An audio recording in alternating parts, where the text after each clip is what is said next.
we're going to talk about just some ethical decision-making skills. I know that I want to give you some practical questions to ask. Maybe if you don't have ethical decision-making skills in your code of conduct or on your website or in your company, it's really great to include that so that people have some tools. So hopefully we can all come away today with some practical tools. That's my goal. So let's jump right in and talk about ethics. It's funny, business ethics, kind of an oxymoron. A lot of people think, well, business ethics, what is that? Well, ethics, let's just talk about ethics in general. Ethics are the basic moral ground rules by which we live our lives. So it's about right and wrong behavior with a preference to choose right over wrong. So, we can certainly argue philosophically, that there's good ethics, there's bad ethics, you have ethics, but really I think we can say that our general societal standards for right and wrong, that's kind of where we're shooting for today. But it is the basic moral ground rules, and we all have these. We all have ethics. We can't be devoid of ethics. Now, we can have bad ethics, we can be unethical, but we all have it. We all have a conscience, and we have a self-awareness that tells us right from wrong. And I had that logo of the angel on one shoulder and the demon on the others, and they're always fighting it out for our attention and telling us what to do. And it, just like the old cartoon, we used to see this in sort of the old animations and cartoons. That's our conscience. That's our ethics. So we have to ask ourselves, what are the basic moral ground rules by which we live our lives? So here's what I like to say this. As far as a company goes, and what do you expect from your employees? Okay, these are some ethical expectations that every company has an expectation of what your employees should do. So here they are. There's 6 of them. First of all, play by the rules. You can say as an HR person, executive, or whoever, when you're telling your employees, these are the rules. I expect that you will play by the rules, that you'll abide by the law. Okay, these are not negotiable. This is not situational ethics. These are the ethical expectations that you as an employee should have if you're working for my company. So you play by the rules, abide by the law, that you're knowledgeable of right and wrong. So this means training, and we're big on training here at Global Ethics Solutions, is what we do, because we need to empower people with the knowledge and understanding of what to do. I find it interesting that a lot of HR people and trainers and we just expect that people walk in the door and they know right from wrong. I mean, didn't their parents teach them that? Didn't they learn that somewhere? But surprisingly especially I've seen it with maybe the youngest generation coming up here, is we have to teach this. And I always say you have to teach the behavior you want. And so you have to teach right and wrong, almost like that, Vince Lombardi, hold up a football. This is a football. This is right. This is wrong. So we expect your ethical expectations as an employee is that you give your best effort to the company, which means your time, the time that you as an employee, your time is, we purchase that time. It's a deal that we have. Okay, so during that time, we expect as a company that you're giving your best efforts. And the 5th ethical expectations that we have of employees is that we work cooperatively and honestly with customers and coworkers. So we're working together and we're working honesty. I love that. Honesty is the best policy. I know that sounds cliche, but that really is how life works. And then we look out for the company's interests. And conflicts of interest is a huge area in this area of ethics and compliance. And really, it's about loyalty. I mean, whose interests? When you're sitting at your desk and you're on the phone and you're whatever you're doing, whose interests are you looking out for? So those are some ethical expectations, and that we show respect. Ethics is about respect. And when we care for something, when we care about the company, we're showing respect for it. And we respect people, and we respect property. So these are just what I say at the beginning of my seminars. This is what the company expects of you. I tell this to employees. So we need to have a professional perspective. So going along with what we just shared, so our professionals are fair and unbiased. Okay, now I know that's very difficult. I mean, how can you be unbiased? I mean, we can debate that a lot, but really, we need to, as professionals, we are fair and unbiased, and we show respect in our words and actions. A professional listens, that we're a good listener. We get the facts straight. When we need help and we seek assistance, and we maintain our professionalism. I mean, this is what being a professional is all about. You're taking these things away, and it kind of the whole attitude, the whole thing kind of loses its professionalism. So, if you were to say, Mark, what does a professional do? This is what I say. So, and by the way, I'm saying these as sort of precursors to some of the practical tools we'll talk about in a few minutes.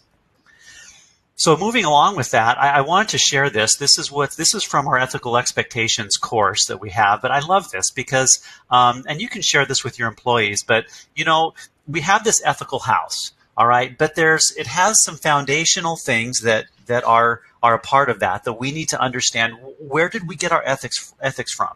So there's these pillars. The first one's moral values. I mean, do you have a concrete set of moral values upon which you can base your ethical decisions? I mean, if you don't have, values are those things that we'll live and die for. So if we don't have moral values, if we're just doing whatever, we're not going to have a solid foundation, and we're basing our ethical decisions on our feelings or the situation or my peers or whatever, or the crisis. So we need to have moral values. And can I just say, I'm not afraid to say moral value. Moral is not a dirty word. We need to. I talk in my courses, in my character connections courses, about the word morality. I call it the M word. It's one of those words that we just, for some reason, we think it brings across judgment or my morals or your morals. But it is something. We all have moral values. It is those values upon which we base our ethics. Secondly, principles. Do you have principles that are appropriate and ethical boundaries? I mean, principles, that's that line in the sand, okay? I can have just values, and I'm good to people, I love people, but guess what? My principle, that's that line that I'm not going to cross. I'm gonna lose my job over my principles. I'm gonna walk away. Or those are your principles. That's your boundaries. So we need to have boundaries. Your philosophy. Do you know why ethics is important? I mean, it's okay to think about this. And my good friend and colleague Frank Bucaro, if you've been to our webinars before, you've heard him speak. But this is what he does. It's philosophy. We need to say why. Why do I think the way I do? So we need to. This gives meaning and it gives purpose to our ethics. The fourth pillar in our ethical house is attitude. I love that. Attitude is everything bumper sticker. I mean, does your attitude regarding ethical issues move you forward, or does it hold you back? I mean, sure, we can have good philosophy and principles, but you know what? If I show up with a sneaky attitude, or I'm feeling a little bit dissed by the company or something, or I've kind of got this dark cloud over me, these other things, maybe I'll kind of let those go. So attitude is important. Experiences. What have your experiences taught you? You know what? Everyone listening to me, you guys have all come to who you are as a person because of your experiences. Your parents, your church, your coaches, your mentors. You are the person you are today because of your experiences. So that's important. And finally, knowledge and skills. And again, I'm big on training. What specific knowledge have you acquired that keeps you from making unethical decisions? And we need, again, like I just said earlier, you need to teach the behavior you want, even if it's ethics and morality or whatever. You need to teach it. So good. All right. I'm just looking at the chat really quickly here. If you're having any technical trouble, go ahead and let me know. But I sure hope I'll watch the chat as we go. So thank you, Claudia, for your comments. All right, I'll keep going. So let's look at two different kinds of dilemmas. First are dilemmas from outside your sphere of influence. So even ethical people find themselves in unethical dilemmas. I mean, you didn't look for them; they found you. So I mean, you can be the most honest, ethical person on the planet. You can be just perfect. But you're going to find yourself in situations. You're going to work with people who put you in situations, and managers who ask you to do things that against your principles.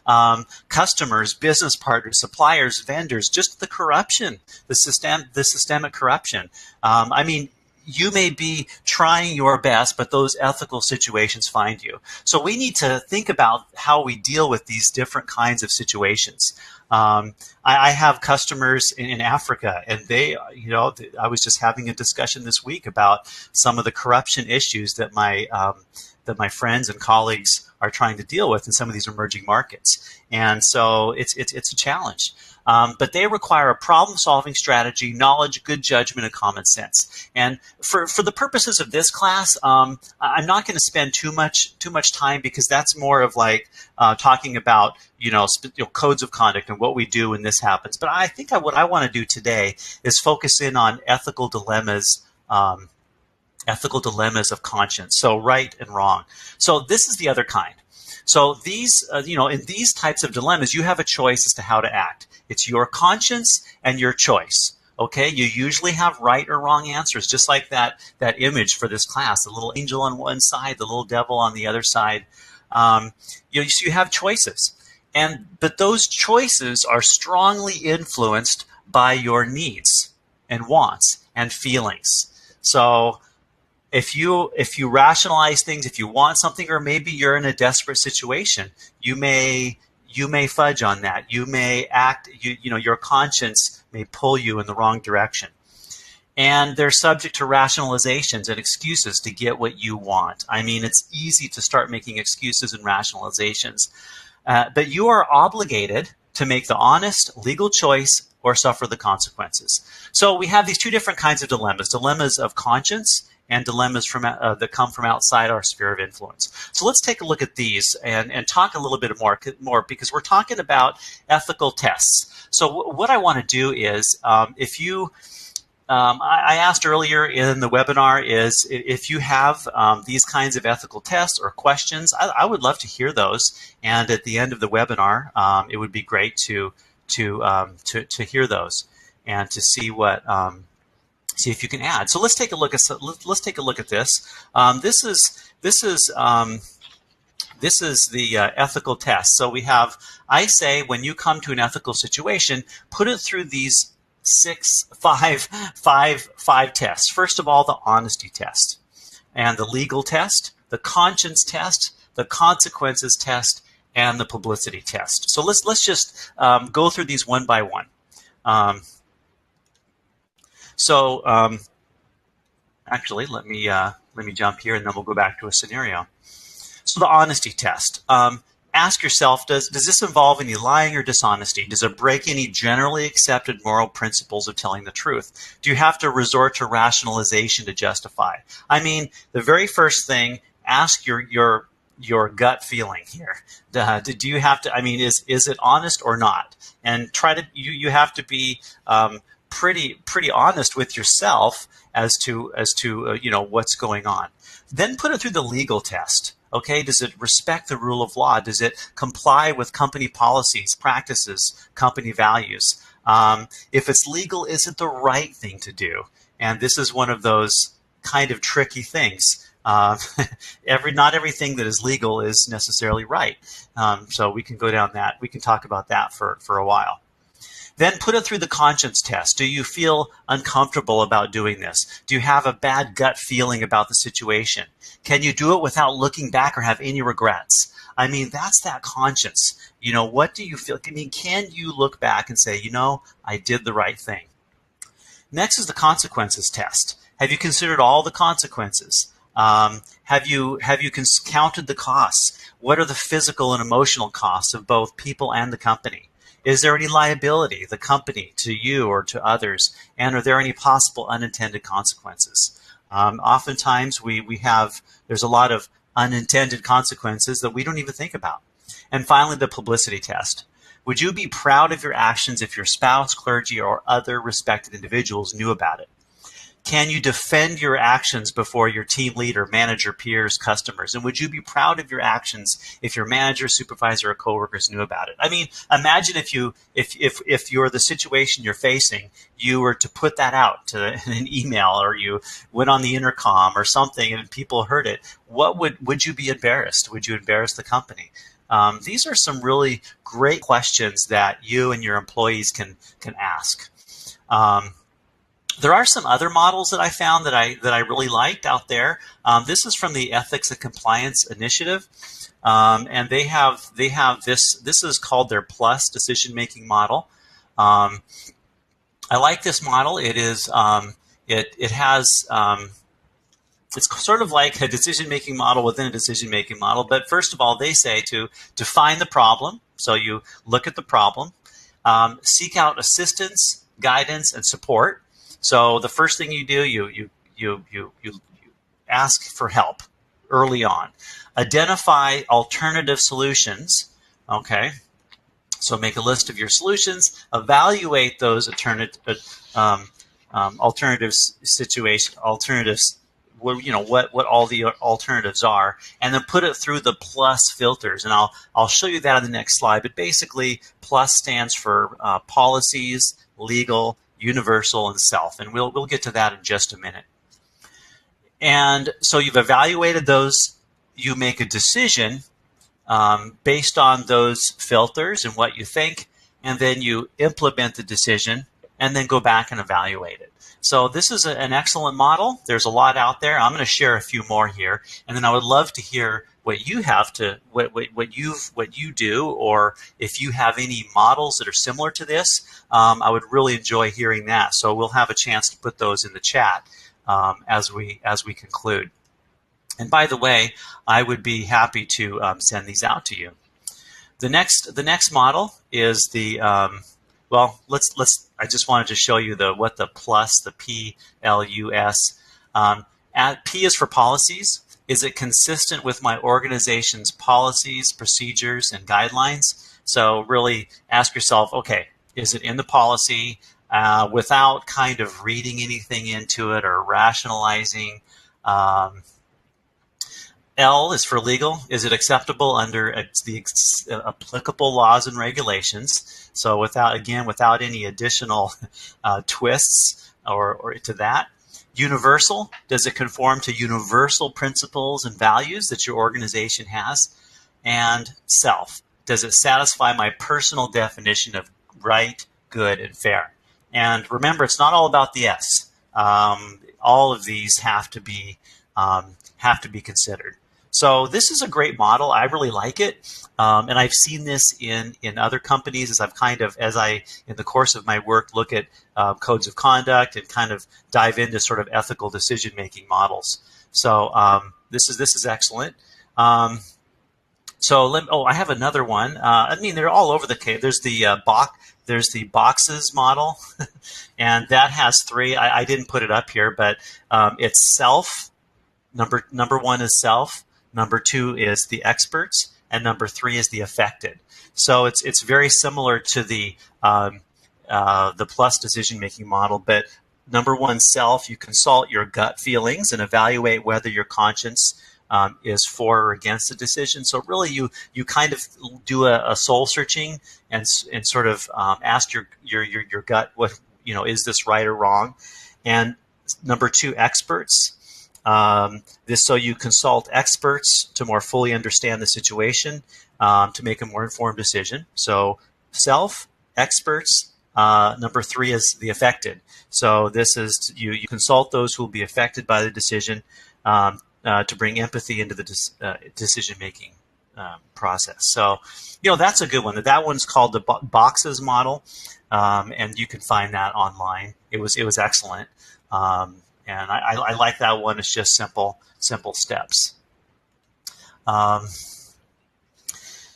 There's some other. There's so many out there.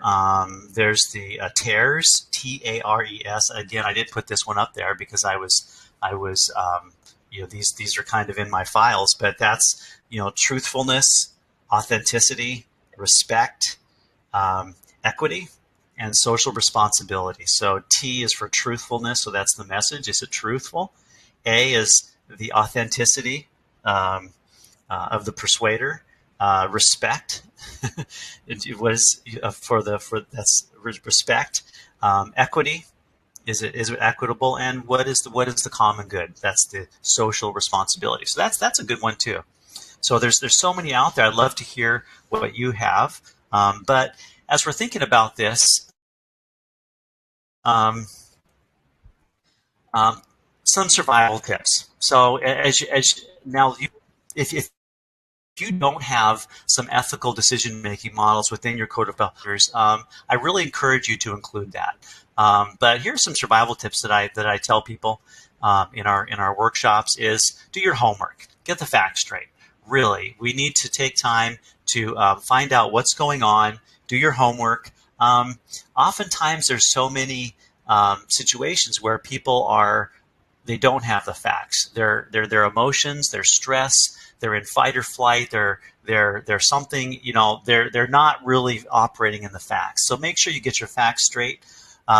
Avoid emotional decisions, judgments, and conclusions. So we have to separate our emotions and try to our emotions and really find out what the facts are, what's going on. It's so difficult. I know. I mean, if you're an emotional person, this may be really challenging, but we do need to really get away from that. For it, really boil it down to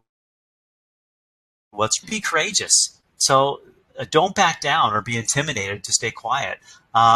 This is not easy, and I've heard so many situations as I've gone into companies and talked about this with employees and in training classes. There's so many heartbreaking stories where, it's not easy. And I don't want to ever say that, if you follow these simple 3 steps or those are simple ethical tests there, all 5 of them, you're going to be just fine and everything's going to work out.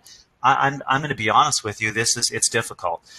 It takes courage. It takes courage to get to not back down, to stay the course, and when times get tough, to make those tough decisions. And sometimes those decisions mean you need to find another situation. So I mean, it's tough. So I don't want to minimize that. It takes a lot of courage, and I really respect whistleblowers and people who stand up for what's right. You need to stand firmly on your principles. Remember, we talked earlier about principles. That's what you live and die for. That's your line in the sand. So stand firm on your principles. And you know what? Hold your head high and know that you stood up for the right thing. I mean, you got to be able to walk away from that situation and know that you did the right thing.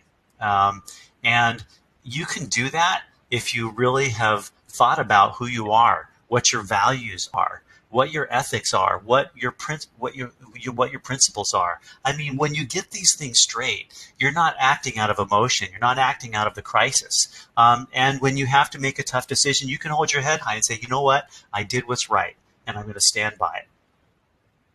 So I hope you are encouraged by this. I wish I could. I mean, I have more of these ethical decision-making models. I wish I could share them all with you. There's so many. There's just lots of great stuff. I encourage you to go out there and take a look around. If you don't have these in your codes of conduct, find a spot for them somewhere, and give employees those practical tools and questions that they can ask when they find themselves in difficult situations. It really tells them that you care.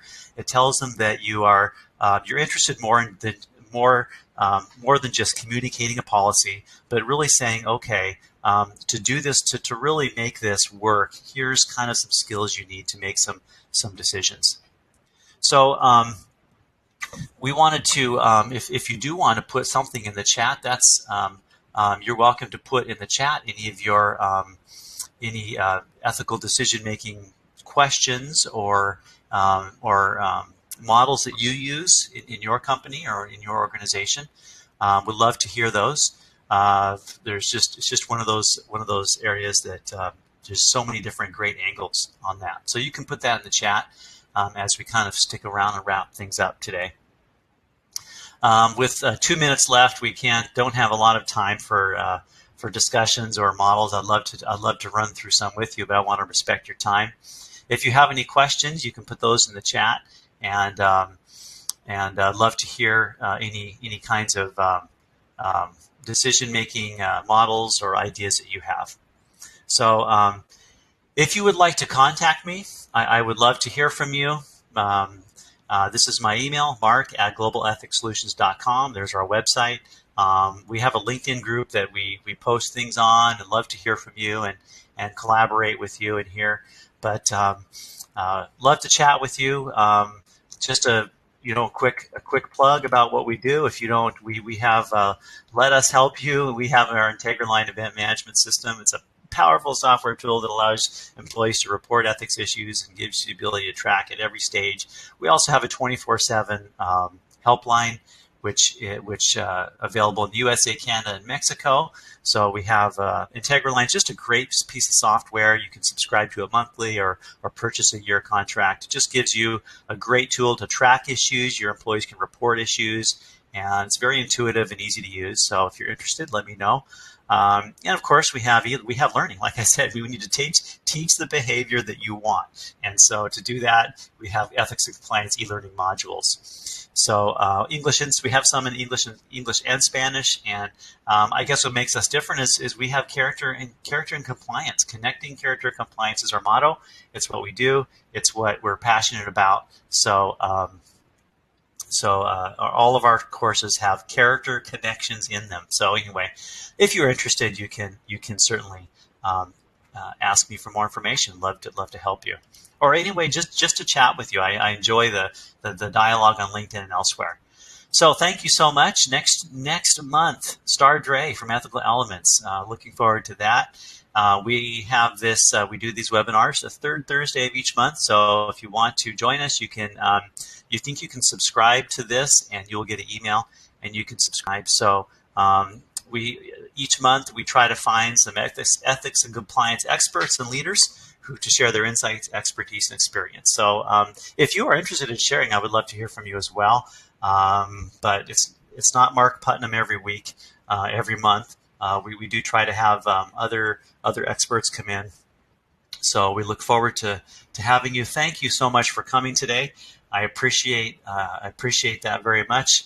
And if you would like to chat or continue the conversation, please let me know. So thank you so much, everyone. Have a great day, great week, and we will see you next month on the third Thursday. Take care.